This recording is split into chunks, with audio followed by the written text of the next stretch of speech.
Okay, you guys, new show alert. It is making the cut. My people. I got Heidi. I have Tim. We are back, and this is still in the realm of fashion. But it's sort of fashion. It's sort of Project Runway on steroids, right? There are a lot of things that are very similar, but there's enough of it that's different that is not a copy, is not a knockoff, which I'm sure they had to be very careful about because whatever I'm sure y'all gonna tell me in the comments, but I didn't really care to follow the whole what happened between them and Project Runway and why they left the show. I do remember something, but neither here nor there.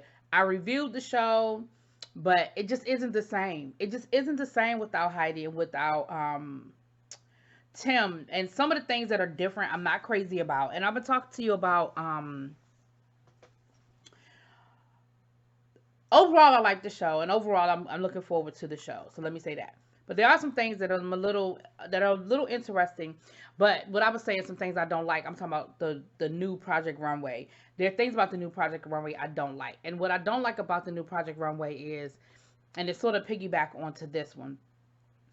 I feel like we no longer have a place for amateurs. Project Runway, once upon a time, these were people who had not accomplished a lot. And I feel like now you have people who have had their own collections and who have shown at Fashion Week and who have had their own businesses. Like I feel like the type of designers that they're taking on Project Runway now have already been elevated. That there's really no place that where Project Runway used to be a place for those amateurs, for those people who really hadn't done anything. They just knew they could sew. Some of them were still in school or had just graduated, right?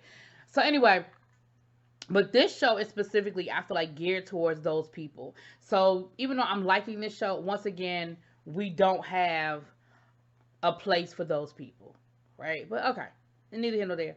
That's a different conversation for a different day.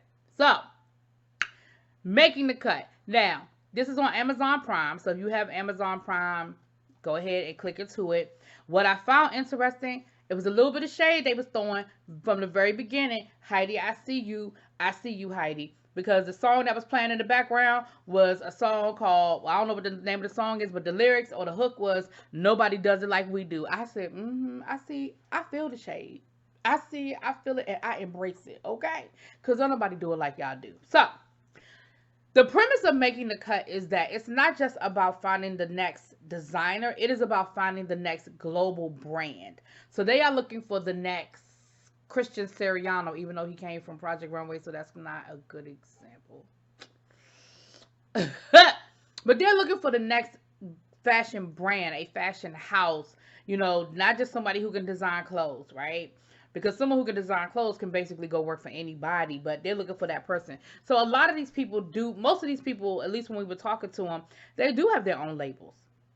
All right, so let me just go through it real quick. We have Martha, she's from Richmond, Esther from Germany, Megan from Kansas, Sabato from Milan, Sander from Belgium, Renault from Israel, Will from Ohio, Josh from Ohio, Johnny from Los Angeles, Jiwon from Oklahoma, Jasmine from Malaysia. Okay, so we have people that are all over the world, and again, like these are people who have had their own brands, their own labels.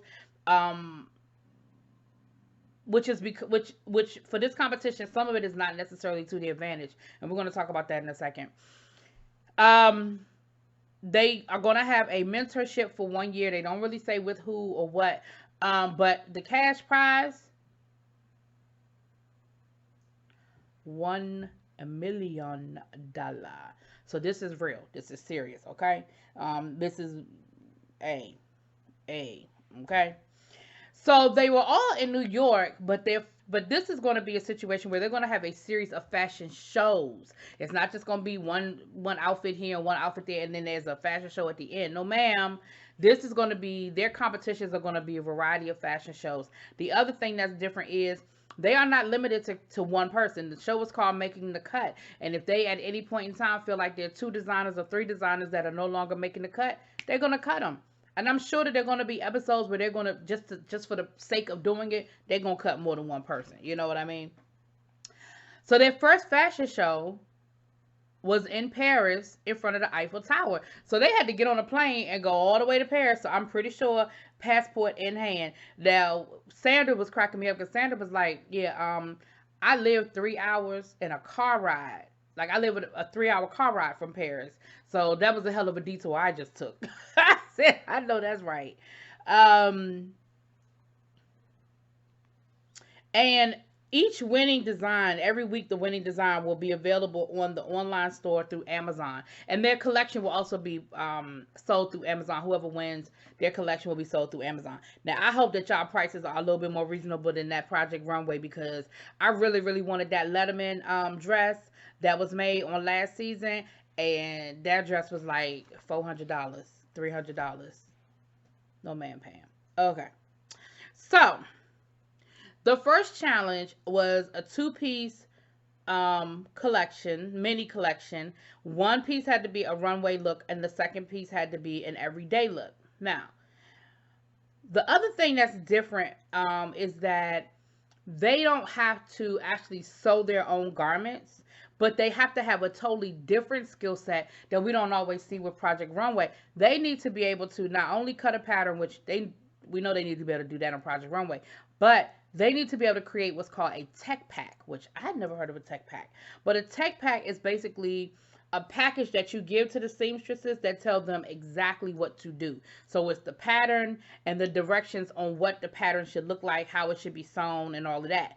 And so the more seasoned designers, they knew exactly what a tech pack was. They knew how to create a tech pack. And so they were rolling. And they had 2 days. So the first day, a lot of the designers cut the pattern and started working on the first garment, gave the tech pack to the seamstresses, and then the second day, boom, they did the second one. So the day of the runway, they were good to go. So let's just, I'm not going to get into every single person that we saw in this episode. And one designer, hold on, y'all. One designer, I didn't catch his name until the very end. So it's 13 people all together. Who's that? The last person I didn't get? Troy. And I was like, how I missed the black guy? It's only one black man. How I kept missing him? But anyway, so Troy. I don't know where Troy's from because I missed when they did Troy. I really don't think they did an introduction for Troy, but I'm gonna let that go. I'm gonna just say I missed it because they were going really quickly. So I'm gonna say I missed it. So the celebrity judges, who I absolutely love these people. Joseph Atazara, who I'm not really familiar with, but he seems to be a luxury designer, they said. So he's very, very couture, very luxury. Kari Rutherford, editor, they said that she is like, you think of Anna Wintour, and she's right there. Again, I'm not a fashion guru, don't know her, but I believe it. Nicole Richie, who I love. When I tell y'all, I absolutely adore Nicole Richie, because Nicole Richie is quirky, but she know her shit. And as far as the House of Harlow, and as far as her business and her fashion sense, I don't question it. And then, of course, the one and the only Naomi Campbell. Now, let me say this, and this is the old fashioned in me talking. I had a problem with those designers, like at the end when they're getting their critiques, or I had a problem with them calling her Naomi. You don't know her. You don't know her. She is Miss Naomi to you, or Miss Campbell. That's just me. That's a sidebar. I'm just saying. And I kept waiting for one of them. I kept waiting for her to correct them. I was waiting for it. I was waiting for her to be like, Miss Campbell. And I'd have been like, oh! But anyway, it didn't happen. Or at least if it happened, they edited it out. Now, a couple of the people we got to know in this episode, we got to know Martha really well. Martha's from Virginia. She has 2 kids and her husband, and they fully support her vision. Her style is she likes sequins, she likes colors. She's very, what's her name? Betsy. Y'all know who I'm talking about. It's not Betsy Ross, but Betsy. Y'all know who I'm talking about. Somebody gonna put it in the comments. But she reminds me of her. Very fun, very quirky. But her problem is she can't cut. She doesn't know how to cut a pattern. And Sabado, who I like Sabado, they didn't really feature him that much this episode, but you kept seeing him in different clips. He's from Milan. He's very, he's got that Italian thing. Very distinguished older gentleman. You could definitely tell he knows his shit. Like he had his tech pack ready, honey. He knows his shit. He helped her, but he even told her, he said, you gotta know how to cut.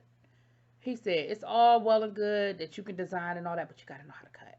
But he did help her. He took the time to help her because I think he probably had his stuff going on. Like I'm gonna work on getting y'all pictures. I'm gonna work on it. Now I am gonna put it. I'm gonna put my favorite design. I will put at the end of this video, so you'll see what my favorite design was. I actually had two favorite designs, but I took a picture of the one, and I will put that at the end of this video. But I am gonna try to get it so that as I'm going through, you guys can see the pictures. We working on things over here. We working on it. Okay. Okay. So we got to know Jawan really well. She's from South Korea. She said that she sort of had an identity crisis where she didn't want to. She grew up in Oklahoma, so I mean, it wasn't. I'm sure there weren't a lot of South Vietnamese children in Oklahoma, and so she said that she said nobody at school could pronounce her name, so she made her parents call her Rachel, and how she really fought with um being so Americanized, and so now she really tries to embrace the culture, embrace her Vietnamese culture and mix it with the American culture. So she's trying to kind of mix and match it.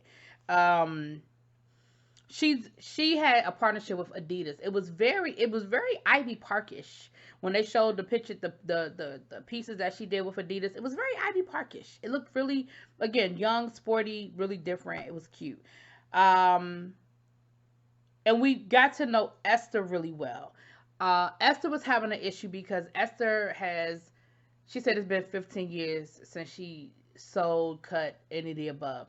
And her problem was, I think she was being so meticulous and so specific with her directions that I think the seamstresses didn't understand what to do, because like she took forever to write out her instructions, and she was really nervous about handing her stuff over, and that whole process of giving her stuff to someone else to do without her being there to supervise them freaked her out. And I think her instructions were just probably so whatever that the seamstresses was like, we don't know what the fuck to do. And so when they came in the day of the runway, she didn't have anything. Like, they basically gave her stuff back, like, here. And so she had 2 hours to make her garments. And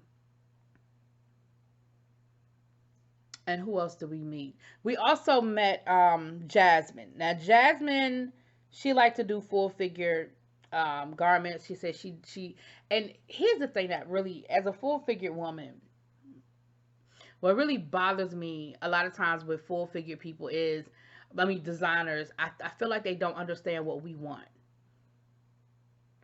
and her designs, her designs were made for a well, the first dress was, it was just a damn muumuu. It was just a piece of cloth with no shape to it, no nothing, that I would put on getting out of the pool. It was like a cover up. It was just nothing.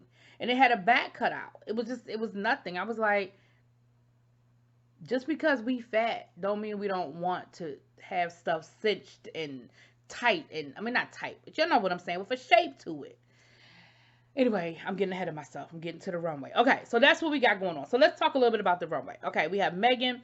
I'm just going to read y'all my notes. Y'all know how I do. If y'all new to this, if y'all new to me, this is what I do. If y'all not new, y'all know how I do this. So, Megan, I wrote yes. Megan was actually, as a complete collection, she was my favorite. It was black and white, and she had this like pop of yellow stripe on both outfits, and so there was that touch of cohesiveness. But both pieces, I would have loved to have worn both pieces. One piece was like a very tailored like pantsuit, and the other one had this blouse with like this, I don't know, whatever thing, but it was nice. That's what I wanted to take a picture of, but I didn't take a picture of it. But that was my favorite look with both pieces. Jawan, I told you guys she was very sporty. Her first look was like a black and white pants thing, but it was like the front slit, the pants were cut in the front, that that big pants look. And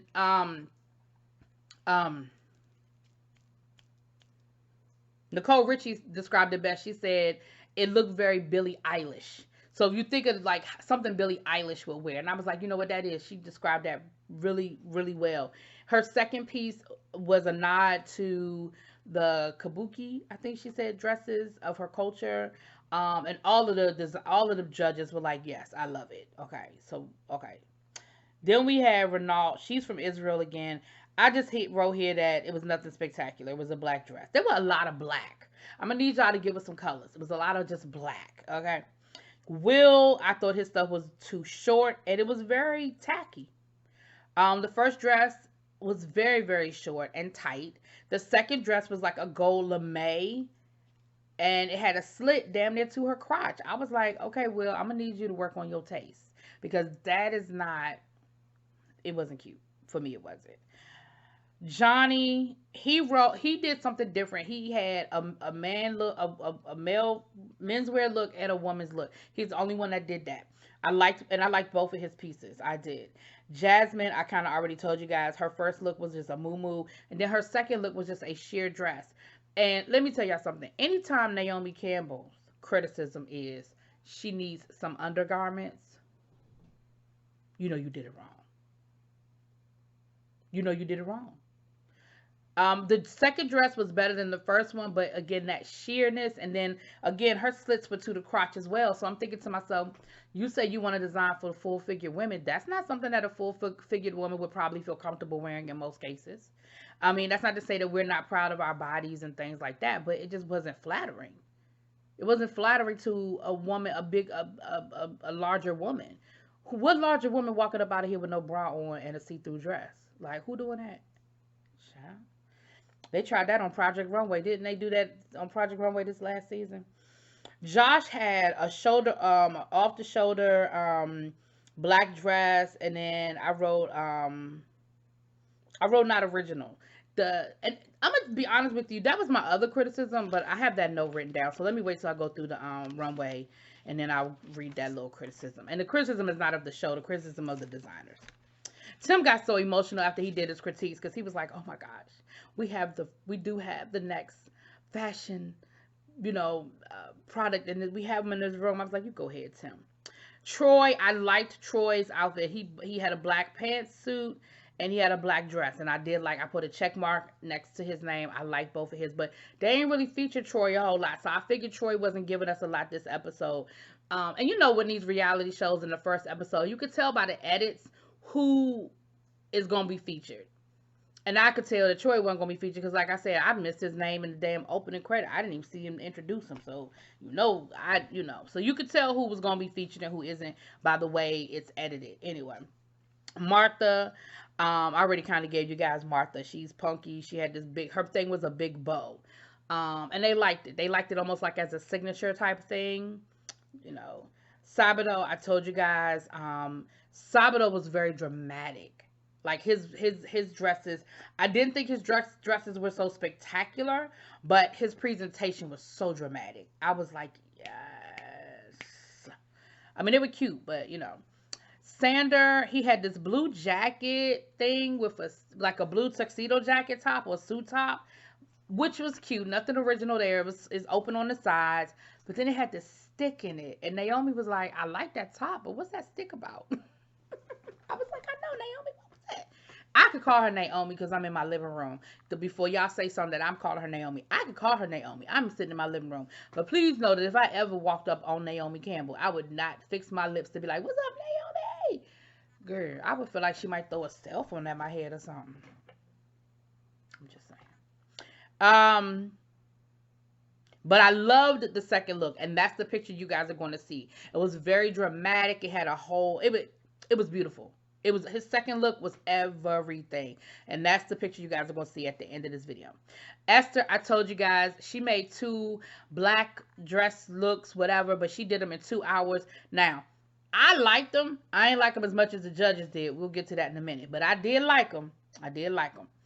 Now, my overall critique, though, was I felt like overall people weren't being very creative. A couple of the designers made stuff that we knew that they had made before. Martha, one of her looks directly came from a look we saw her wearing in the workroom. Jasmine said that she's made the dress that we saw her. She's like, "Oh, I've made that dress a million times. I've sold so many of those dresses." And I'm like, "So then you didn't give us nothing different. Like you didn't even try to be different. Like you were like, this is what I know how to make, so I'm gonna make it." I was a little disappointed with that part of it. But overall, Jasmine was the one that went home, and like I said, I could see why Jasmine. I definitely had her in my bottom. Um, I didn't agree with the winner though. The winner was Esther, and I didn't agree with Esther being the winner. I appreciate the fact that Esther did what she did in 2 hours, and I do think it was nice, although I do not think it was the best thing that went down the runway. However, I will defer to the judges because they know way more about fashion and all of that than I do. So they're seeing stuff that I'm not seeing. But for me, my top, I had Troy in my top, I had Megan in my top, and I did like one half of Sabado. So anyway, overall, you guys, though, I'm loving it. I'm gonna stick with it. I look forward. I'm not sure how they dropping these episodes, but I'll get them out to you guys as fast as possible. Let me know what y'all think. Drop it in those comments. Peace.